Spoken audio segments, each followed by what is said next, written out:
దాంట్లో భాగంగా English medium అనేది ఒక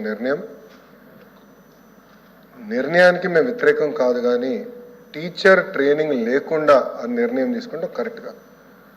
దానివల్ల ఉపాధ్యాయులు చాలా ఇబ్బంది పడుతున్నారు. పెద్దలు చెప్పినట్లు టెక్స్ట్ బుక్లో ఒక పక్కన తెలుగు ఉంది, ఇంకో పక్కన ఇంగ్లీష్ ఉంది. విద్యార్థులకి టెక్స్ట్ బుక్ బరువులు పెరిగినాయి తప్ప వాళ్ళు ఇంగ్లీష్లో నేర్చుకోవట్లేదు అధ్యక్ష. 3వ తరగతికి టోఫెల్ అవసరం లేదనేది పెద్దలు కూడా చెప్తాం జరిగింది. నేను కూడా ఇతర రాష్ట్రాల్లో ఏం చేస్తున్నారు, లాంగ్వేజ్ స్కిల్స్ ఎట్లా మానిటర్ చేస్తున్నారు, కాంప్రహెన్షన్ ఎట్లా చేస్తున్నారు, మ్యాథమెటిక్స్ అవుట్కమ్ మానిటరింగ్ ఎట్లా చేస్తున్నారని సమీక్ష చేస్తున్నాం. దాంట్లో భాగంగా ఉత్తరప్రదేశ్లో ఒక మోడల్, నిపుణ్ మోడల్ ఒకటి ఏర్పడింది. వాళ్ళు ఏఐ టెక్నాలజీ వాడి స్కిల్ పిల్లలకి ఎట్లా ఇంగ్లీష్ ఎట్లా చదువుతున్నారు, ఏం నేర్చుకున్నారు, అవుట్కమ్స్ ఏంటనేది చాలా పకడ్బందీగా క్యాప్చర్ చేస్తున్నారు అనేది సమాచారం వచ్చింది. ఇన్ఫ్యాక్ట్ వాళ్ళు ఈరోజు వచ్చి కూడా ప్రెజెంటేషన్ ప్రిన్సిపల్ సెక్రటరీలు ఇస్తున్నారు. అది అయిన తర్వాత బోత్ కమిషనర్, ప్రిన్సిపల్ సెక్రటరీ గారు ఉత్తరప్రదేశ్ కూడా వెళ్తున్నారు. ఫీల్డ్ రియాలిటీస్ ఏంటి కూడా తెలిసినాక మేము వెళ్తున్నాం. పెద్దలన్నట్టు నేను కూడా టోఫెల్ తీసుకున్నాను అధ్యక్ష. కానీ ఎప్పుడు తీసుకున్నానంటే 12th అయిన తర్వాత ఇంజనీరింగ్కి వెళ్ళేటప్పుడు కంపల్సరీ టోఫెల్ తీసుకోవాలని కార్నెగీ మెల్లన్ యూనివర్సిటీ అడిగినప్పుడు టోఫెల్ తీసుకున్నాను. టోఫెల్కి వచ్చేగల మనకున్న ప్రధానమైన సమస్య, ఉపాధ్యాయుల దగ్గర నుంచి మనకు వచ్చిన ప్రధానమైన సమస్య ఏంటంటే యాక్సెంట్ అధ్యక్ష. అది అమెరికన్ యాక్సెంట్లో ఉంటుంది. దాంతో మన పిల్లలకి అది అర్థం అవట్లేదు, ఉపాధ్యాయులు అది నేర్పించలేకపోతున్నారు. ఆ యాక్సెంట్ వల్ల చాలా ఇబ్బంది పడుతున్నారు అనేది మొదటి. రెండోది, ఉపాధ్యాయులకే ట్రైనింగ్ లేదు. మీరు చూస్తే ఇంకా రాష్ట్ర వ్యాప్తంగా 106 మందిని ట్రైన్ చేస్తే ఇంకా మన పిల్లలకి ఏం నేర్పిస్తాం అధ్యక్ష? ఆ సమస్య కూడా ఉంది. మెటీరియల్ కూడా సరిగా లేదు. ఇంకో పక్కన మీరు చూస్తే పిల్లలు కూడా ఆ ఆడియో క్లిప్స్ విన్నప్పుడు 1-10 సార్లు వినాల్సి వస్తుంది. వాళ్ళు కూడా ఆ యాక్సెంట్ అర్థం ఒక పిల్లలు కూడా ఒక పక్కన ఇబ్బంది పడుతున్నారు. ఇంకా టెక్నాలజీ కొన్ని ఇబ్బందుల వల్ల కూడా ఆ ఎగ్జామినేషన్ సరిగా తీసుకోలేకపోతున్నారు. ఆ సమస్య కూడా ఉంది. ఉపాధ్యాయులు నాకు ఇచ్చిన సూచనలు హౌస్లో పెడుతున్నాను. ప్రధానంగా ఏంటంటే కమ్యూనికేటివ్ ఇంగ్లీష్కి వెళ్దాం. ఇలాంటి థియరటికల్గా కాకుండా కమ్యూనికేటివ్ ఇంగ్లీష్కి వెళ్తే బాగుంటుంది అనేది ఒకటి. రెండోది, టీచర్లు కూడా ట్రైనింగ్ చేసి over period of time migration చేస్తే బాగుంటుంది. అప్పటివరకు 2 మీడియంలు ఉండాలనేది. అదేవిధంగా అవసరమైన మేరకు మాడ్యూల్స్ ఏర్పాటు చేసి ప్రాపర్ వర్క్ బుక్స్ కూడా అందజేసి టెక్నాలజీతో జోడించిన అసెస్మెంట్ కూడా అందజేస్తే బాగుంటుందనేది ఉపాధ్యాయులు చెప్పారు. ఉపాధ్యాయ సంఘాలు వచ్చేగల టోఫెల్ అమలు వల్ల మేము చాలా ఇబ్బంది పడుతున్నాం. మాకే ట్రైనింగ్ లేదు, ఇంకా అదనంగా భారంగా మారింది.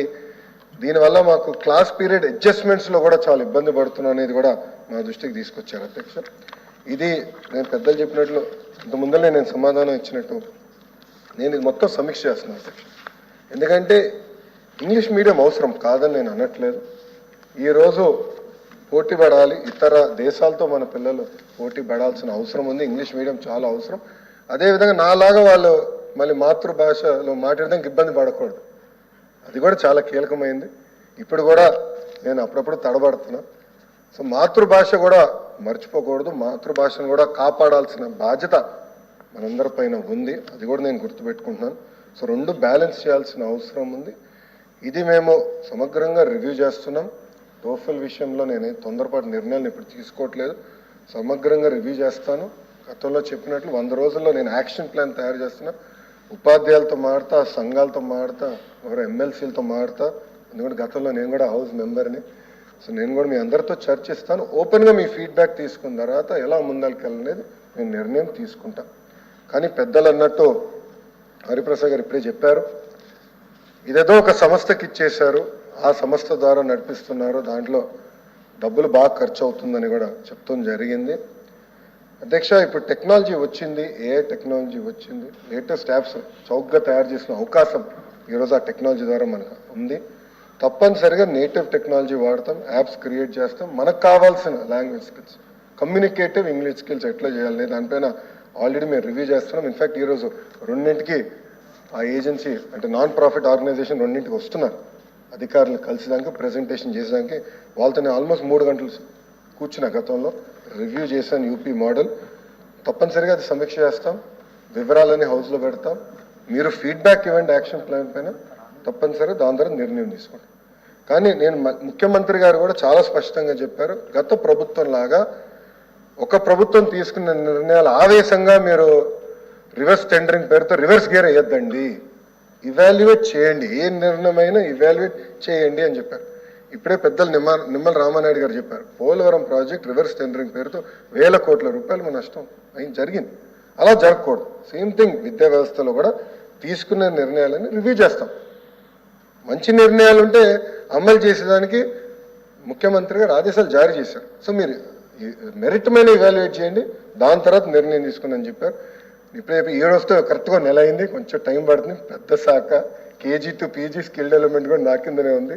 చాలా పెద్ద శాఖ, రివ్యూ చేస్తున్నా, పకడ్బందీగా అమలు చేయాల్సిన అవసరం ఉంది. ఆ యాక్షన్ ప్లాన్ మీ ముందర పెడతా, మీరు ఫీడ్బ్యాక్ ఇవ్వండి, తర్వాత ప్రజల ముందర పెడతా, వాళ్ళు ఇచ్చే ఫీడ్బ్యాక్ మేరకు ముందరికి వెళ్తాం. Thank you.